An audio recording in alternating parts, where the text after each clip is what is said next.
Hello everyone, मैं आप सबका स्वागत करता हूं आपके अपने YouTube channel Deepak Chaudhary in chemistry के प्लेटफॉर्म पे। तो आज हम लोग Hund's rule of maximum multiplicity और अफबू प्रिंसिपल को देखेंगे कि ये प्रिंसिपल क्या कहते हैं। इससे प्रीवियस लेक्चर में मैंने आपको पॉलीज एक्सक्लूजन प्रिंसिपल समझाया था, जहां मैंने क्या कहा था कि पॉलीज एक्सक्लूजन प्रिंसिपल कहता है कि अगर कोई एटम है तो एटम में दो इलेक्ट्रॉन का जो चारों क्वांटम नंबर होंगे उनकी वैल्यूज सेम नहीं होंगी।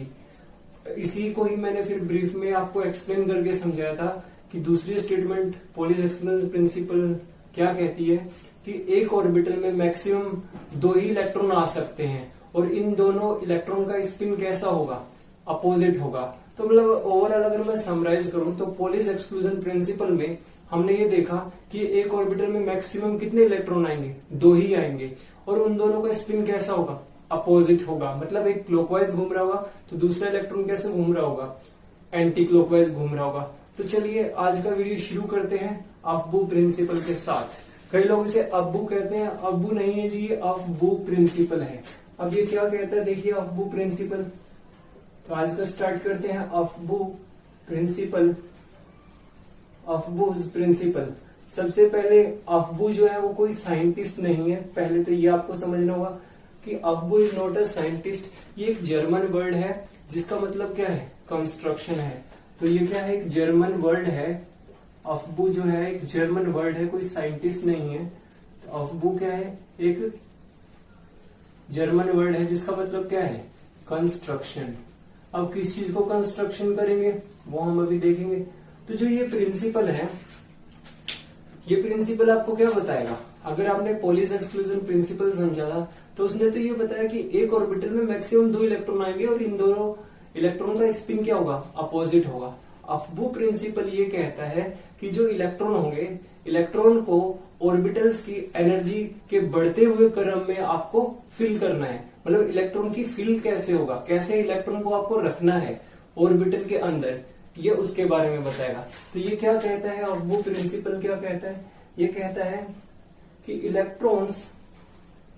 Electrons are field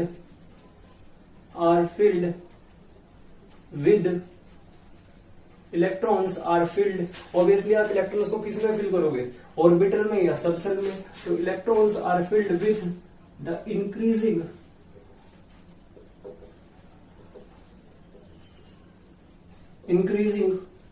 order of the energy of orbital। और ऑर्बिटल किसके अंदर होता है, सबसेल के अंदर ही तो होता है, और सबसेल भी कह सकते हैं आप। तो मतलब अगर आप इसको ओवरऑल देखो तो आप क्या समझोगे, आप इन्होंने ये समझाया अफबू प्रिंसिपल ने कि इलेक्ट्रॉन्स को ऑर्बिटल्स की बढ़ती हुई एनर्जी के क्रम में हमें क्या करना है, प्लेस करना है। मतलब इसका मतलब क्या हुआ, इसका मतलब ये हुआ सबसे पहले उस ऑर्बिटल या सबसेल में इलेक्ट्रॉन आएगा जिसकी क्या होगी, एनर्जी सबसे कम होगी। Let me explain again. Aufbau principle ये कहता है कि इलेक्ट्रॉन को ऑर्बिटल की एनर्जी के बढ़ते हुए क्रम में क्या करना है, आपको फिल करना है या प्लेस करना है। तो अगर इसका दूसरा मतलब क्या बना कि यही मतलब बना कि जिस ऑर्बिटल की एनर्जी सबसे कम होगी, जिस ऑर्बिटल की एनर्जी या जिस कोई जो सबसेल है जिसकी एनर्जी सबसे कम होगी, उसमें हम क्या करेंगे, इलेक्ट्रॉन को फिल करेंगे।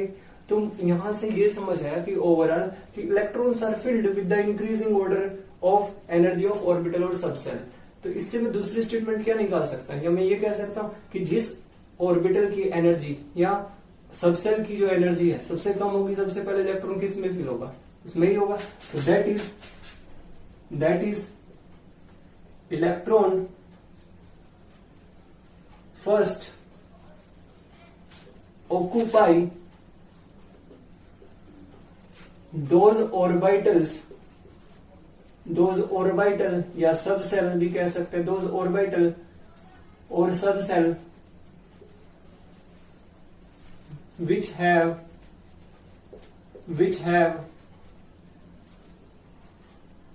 लोअर एनर्जी, जिसकी एनर्जी क्या होगी, कम होगी तो पहले इलेक्ट्रॉन किस में आएगा, जिसकी क्या होगी, एनर्जी कम होगी।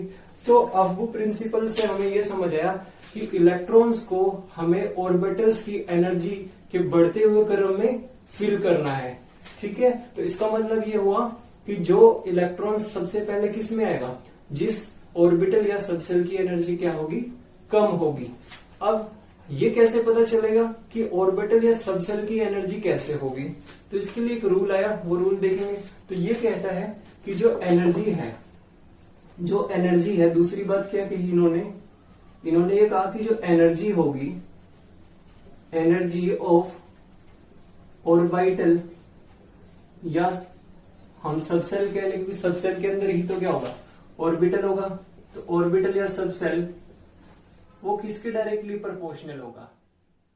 और जो हाँ जी, तो जो एनर्जी होगी किसी ऑर्बिटल की या सबसेल की, वो किसके डायरेक्टली प्रोपोर्शनल होती है, n+l की वैल्यू के। तो इससे मुझे ये समझ आया कि जितनी ज्यादा n+l का वैल्यू होगा उतनी ज्यादा क्या होगी, एनर्जी होगी ऑर्बिटल की। ठीक है, तो n+l का वैल्यू कैसे निकालेंगे, कैसे कैलकुलेट करेंगे, वो भी हम देखेंगे। तो यहां से मुझे एक बात समझ आई कि अगर n+l का वैल्यू बढ़ रहा होगा तो एनर्जी भी क्या होगी, बढ़ेगी। मतलब जितनी ज्यादा n+l वैल्यू आएगी उतनी क्या होगी, एनर्जी होगी ऑर्बिटल की या सबसेल की।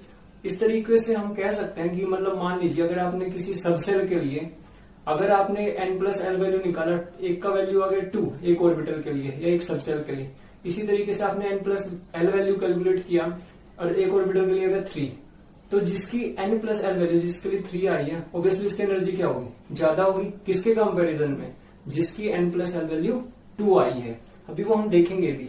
अब देखिए, ऐसा भी तो हो सकता है कि n+l वैल्यू किन्हीं ऑर्बिटल्स या सबसेल के क्या हो जाए, सेम हो जाए। तब क्या करेंगे, तो अगर मान लीजिए, पहले तो ये याद रखना है, अगर मान लीजिए इफ n+l वैल्यू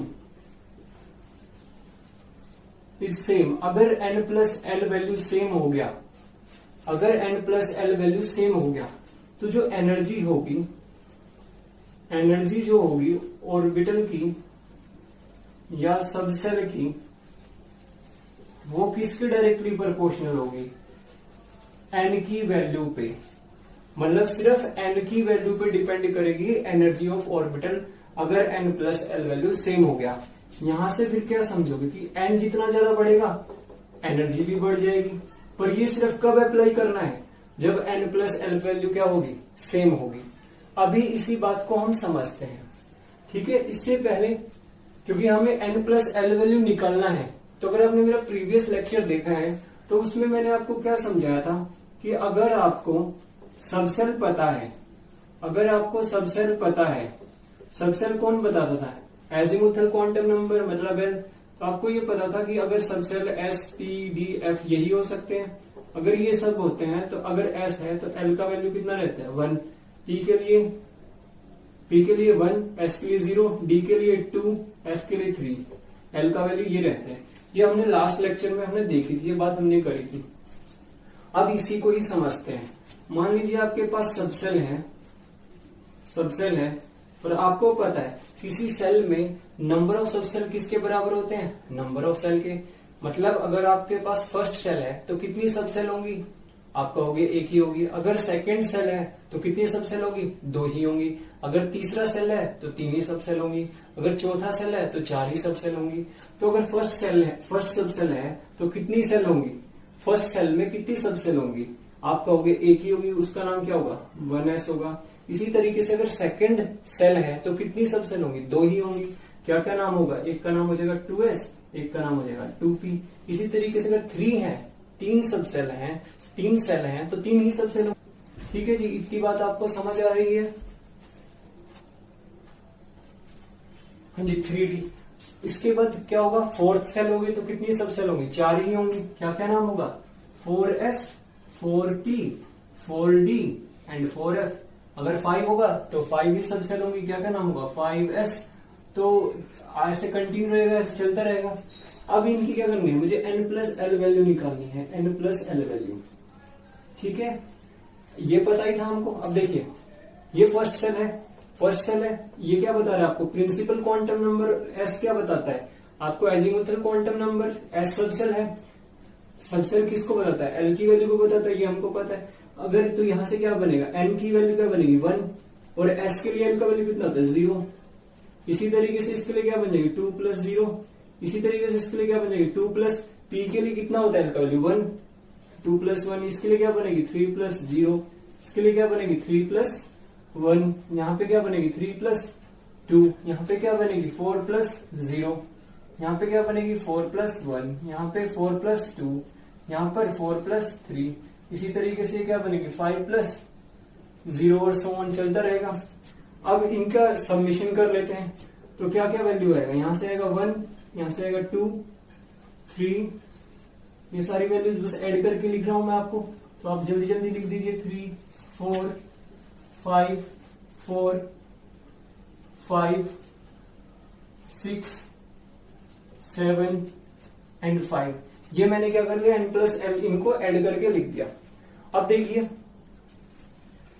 अब मैंने क्या कहा था कि जितनी ज्यादा n + l की वैल्यू होगी उतनी क्या होगी, एनर्जी होगी। देखिए अब 1s सबसेल की n + l वैल्यू आई है 1, 2s सबसेल की वैल्यू आई है 2, ठीक है, इसकी वैल्यू क्या है 3। तो जितनी ज्यादा n + l की वैल्यू होगी उतनी ज्यादा क्या होगी, इसकी एनर्जी होगी। तो अगर मैं एनर्जी के टर्म में लगाऊं तो सबसे कम एनर्जी किसकी होगी 1s की, क्योंकि इसकी n + l वैल्यू कितनी है 1। फिर किसकी होगी 2 वाले की होगी, तो 2s की हो जाएगी। अब देखिए यहां पर जो है 2p और 3s की दोनों की n + l वैल्यू कितनी आई है, आप कह रहे हो 3 आ रही है। अब ये तो दोनों सेम दे रहा है, जब दोनों सेम दे रहा है तो एनर्जी किस पे डिपेंड करती है, प्रिंसिपल क्वांटम नंबर, सिर्फ n पे।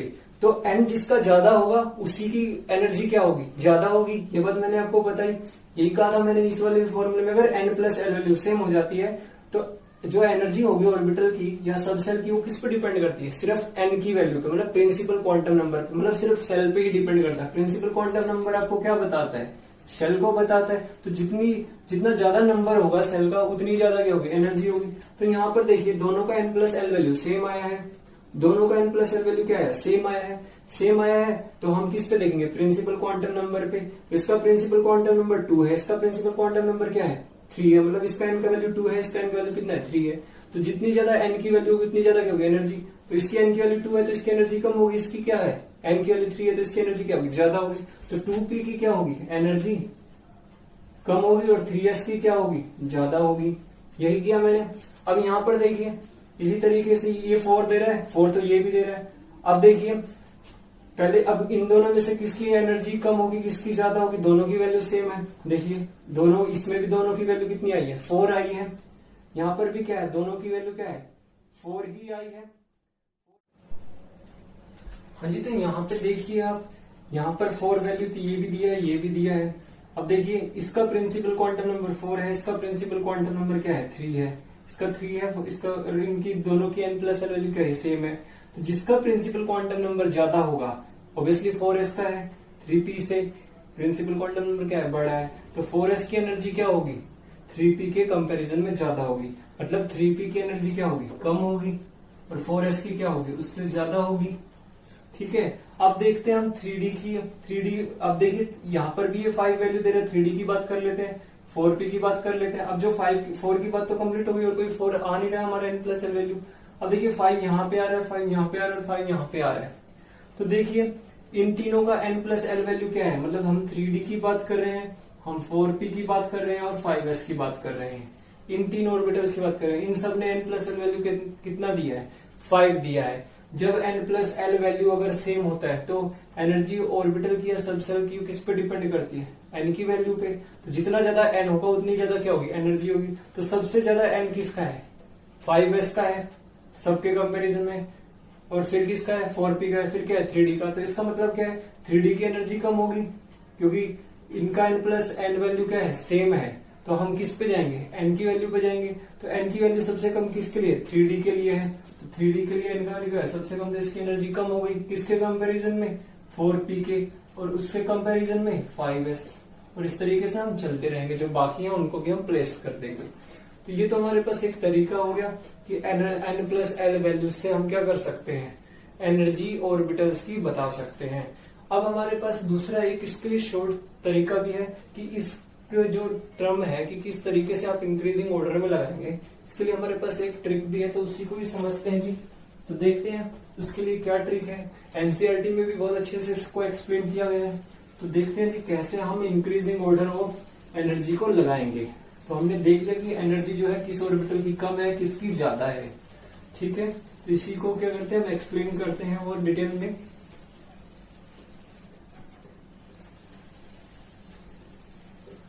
तो देखिए इंक्रीजिंग ऑर्डर क्या बना है अब हमारे पास, अगर आप देखो तो इंक्रीजिंग ऑर्डर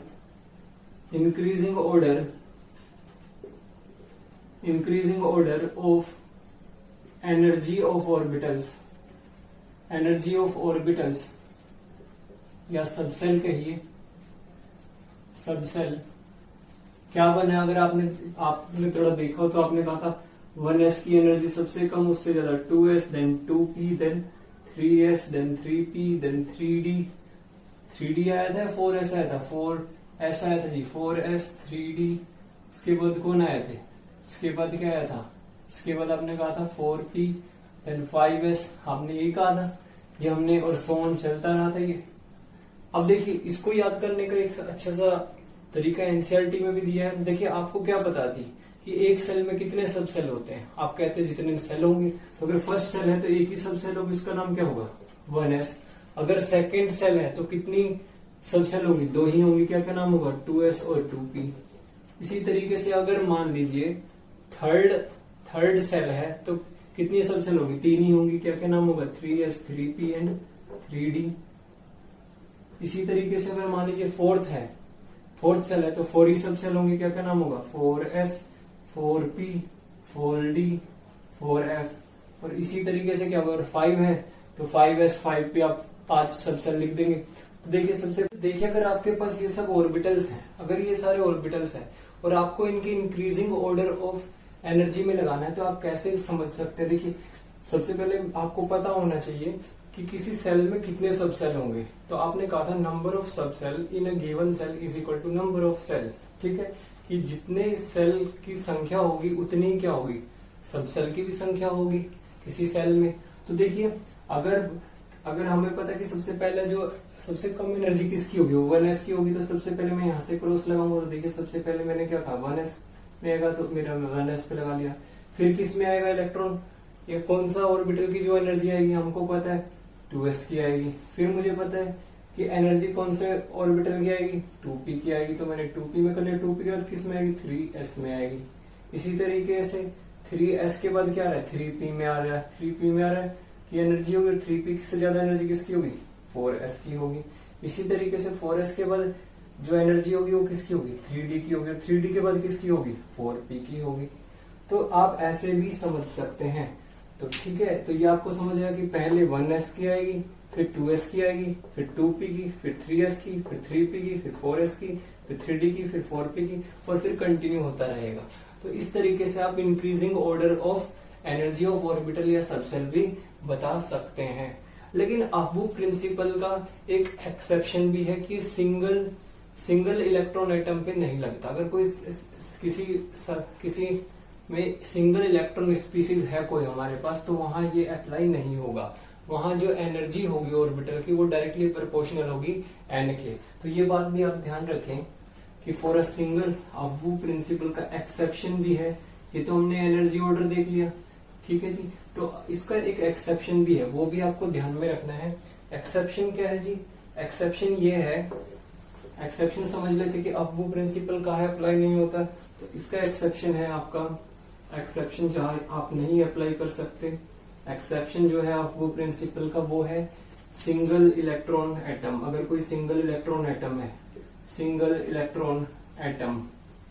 सिंगल इलेक्ट्रॉन कोई स्पीसीज कह लीजिए आप, अगर कोई स्पीसीज है सिंगल इलेक्ट्रॉन की, जैसे कि फॉर एग्जांपल हाइड्रोजन जो आपको पता है एक ही इलेक्ट्रॉन है, आप कह सकते हैं हीलियम प्लस, लिथियम 2+, सब क्या है, ये सिंगल इलेक्ट्रॉन स्पीसीज हैं।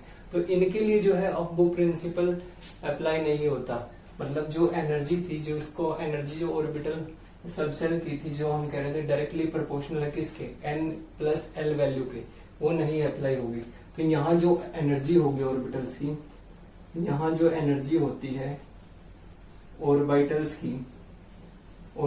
की, ठीक है, वो डायरेक्टली प्रोपोर्शनल होती है n के वैल्यू के। तो इसका मतलब क्या हो गया, सबसे पहले जो फर्स्ट सेल होगा मतलब 1s होगा, हाइड्रोजन एटम के लिए बात कर रहा हूं मैं, अगर फॉर हाइड्रोजन एटम है तो उसके लिए क्या होगी, एनर्जी ऑफ ऑर्बिटल जो डायरेक्टली प्रोपोर्शनल है n के वैल्यू की, ठीक है। तो 1 इसमें प्रिंसिपल क्वांटम नंबर क्या है, 1 है, तो इसकी एनर्जी क्या होगी, 1 प्रिंसिपल क्वांटम नंबर के प्रोपोर्शनल होगी। फिर क्या आएगी, सेकंड सेल आएगी, तो ऑब्वियसली सेकंड सेल होगी तो प्रिंसिपल क्वांटम नंबर 2 बन जाएगा, तो इसकी एनर्जी क्या होगी, इससे ज्यादा हो जाएगी, ठीक है। लेकिन अब जितने भी इसके बाद ऑर्बिटल्स होंगे या सबसेल होंगे, जैसे कि 2p होगा, है ना, 2s और 2p, तो उनकी एनर्जी क्या रहेगी, सेम रहेगी। सेम क्यों रहेगी, क्योंकि इसका प्रिंसिपल क्वांटम नंबर और इसका प्रिंसिपल क्वांटम नंबर मतलब जो n है दोनों का क्या है, सेम है। हाइड्रोजन एटम के लिए कोई भी सिंगल इलेक्ट्रॉन स्पीसीज है, तो इसलिए इनकी ऑर्बिटल्स की एनर्जी भी क्या रहेगी, सेम रहेगी। क्योंकि अब वो प्रिंसिपल जो था कि जो कह रहा था कि एनर्जी किसी भी ऑर्बिटल की या किसी सबसेल की वो डायरेक्टली प्रोपोर्शनल होती है n+l वैल्यू के, वो n directly proportional n+l value के बराबर, मतलब डायरेक्टली प्रोपोर्शनल होती है। लेकिन हाइड्रोजन एटम में किसी सिंगल इलेक्ट्रॉन स्पीसीज में ऐसा नहीं था। इसी तरीके से अब ये क्या होगी, कम होगी, किससे, थर्ड सेल से कम होगी। इसके थर्ड सेल में क्या क्या जाएगा, 3s 3p और 3d, इनकी क्या रहेगी, सेम रहेगी, क्योंकि इन सब में प्रिंसिपल क्वांटम नंबर n का वैल्यू क्या है, 3। तो ऐसे ही आप सो ऑन करते रहेंगे, 4s ऐसे आप लिख सकते हैं ये, लेकिन हाइड्रोजन एटम के लिए रहेगी। ये आप वो प्रिंसिपल का एक्सेप्शन है। तो चलिए जी, अब अपनी बात पे आते हैं। हमने इंक्रीजिंग ऑर्डर ऑफ ऑर्बिटल्स निकाल लिया था कि क्या इंक्रीजिंग ऑर्डर है ऑर्बिटल्स का। तो अभी इसका हम कुछ इलेक्ट्रॉनिक कॉन्फ़िगरेशन लिखना सीखते हैं, किस तरीके से हम कुछ एटम्स की इलेक्ट्रॉनिक कॉन्फ़िगरेशन लिख सकते हैं। तो देखते हैं जी, इसकी इलेक्ट्रॉनिक कॉन्फ़िगरेशन कैसे लिखेंगे। सबसे पहले कैसे इलेक्ट्रॉन को फिल करना है, सीखते हैं जी, ठीक है। तो हम क्या शुरू कर रहे हैं अब, इलेक्ट्रॉनिक कॉन्फ़िगरेशन को अभी हम सीखेंगे कि कैसे हमें इलेक्ट्रॉन को फिल करना है इन सबसेल में, ठीक है। सबसेल में हमें कैसे इलेक्ट्रॉन को फिल करना है। देखिए सबसे पहले आपके पास जो है हाइड्रोजन है, हाइड्रोजन का एटॉमिक नंबर जो है Z है वो 1 है, तो इसमें एक ही इलेक्ट्रॉन है, एक ही प्रोटॉन है, ठीक है। तो जो फर्स्ट इलेक्ट्रॉन आएगा वो किस में आएगा, जिस ऑर्बिटल की एनर्जी सबसे कम होगी वो किसकी है, 1s की, तो एक ही इलेक्ट्रॉन है तो एक ही आ जाएगा। अब आपको पता है कि ऐसे सबसेल में, ये बात आपको पता है कि ऐसे सबसेल में जो है कितने ऑर्बिटल्स हैं, आप कहते हो एक ऑर्बिटल है, ठीक है। इसी तरीके से अगर p सबसेल है, ये बात क्वांटम नंबर में हो चुकी है, कितने ऑर्बिटल हैं, आपने कहा था 3 ऑर्बिटल हैं, ठीक है। और अगर मैं d सबसेल की बात करूंगा, d सबसेल में आपने कहा 5 ऑर्बिटल हैं, 5 ऑर्बिटल हैं, ऑर्बिटल्स हो गए। और अगर f सबसेल है तो आप कहते हैं कि 7 ऑर्बिटल हैं, 7 ऑर्बिटल्स हैं f में। ये बात हमने क्वांटम नंबर्स में, जब हमने मैग्नेटिक क्वांटम नंबर पढ़ाया था वहां ये डिस्कस किया था। अब आपको पता है एक ऑर्बिटल में कितने इलेक्ट्रॉन आ सकते हैं। आप कहते हो कि एक ऑर्बिटल में 2 इलेक्ट्रॉन आ सकते हैं पोलिस एक्सक्लूजन प्रिंसिपल के अकॉर्डिंग, और उनका स्पिन क्या होना चाहिए, अपोजिट होना चाहिए। अगर एक ऑर्बिटल में 2 इलेक्ट्रॉन आ सकते हैं तो p सबसेल में कितने इलेक्ट्रॉन आएंगे, आप कहोगे 2 इलेक्ट्रॉन आएंगे। अगर p सबसेल के अंदर 3 ऑर्बिटल है और एक ऑर्बिटल में 2 इलेक्ट्रॉन आ सकते हैं तो 3 ऑर्बिटल में कितने आएंगे, आप कहोगे 6 इलेक्ट्रॉन आएंगे। तो 5 ऑर्बिटल में कितने आएंगे, आप कहोगे 10 इलेक्ट्रॉन आएंगे। और अगर मैं आपसे कहूँ कि 7 ऑर्बिटल है तो कितने इलेक्ट्रॉन आएंगे, आप कहोगे 14 इलेक्ट्रॉन आएंगे। तो ये बात जो है हमारी हो चुकी है। तो अब देखिए, अगर मान लीजिए हाइड्रोजन की बाद आपका हीलियम है, हीलियम का क्या रहेगा, एटॉमिक नंबर 2, तो 2 ही इलेक्ट्रॉन आ सकते हैं। एस सबसेल में कितने ऑर्बिटल है, एक है तो एक ऑर्बिटल मैक्सिमम कितने इलेक्ट्रॉन आ सकते हैं, 2, तो दूसरा इलेक्ट्रॉन भी कहाँ जाएगा, दोनों इलेक्ट्रॉन से सी में आ जाएंगे। इसी तरीके से इसकी बात करते हैं लिथियम की। लिथियम का क्या होता है, 3 एटॉमिक नंबर है, क्या बनेगी कॉन्फ़िगरेशन, पहले 2 इलेक्ट्रॉन तो इसमें आएंगे, अब 3 इलेक्ट्रॉन है लिथियम में, एटॉमिक नंबर क्या है 3 है, तो 3 ही इलेक्ट्रॉन आएंगे।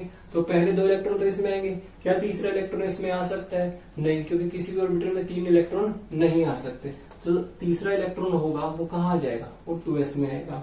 फिर क्या आएगा जी? हाइड्रोजन, हीलियम, लिथियम, लिथियम के बाद कौन आता है? बेरिलियम।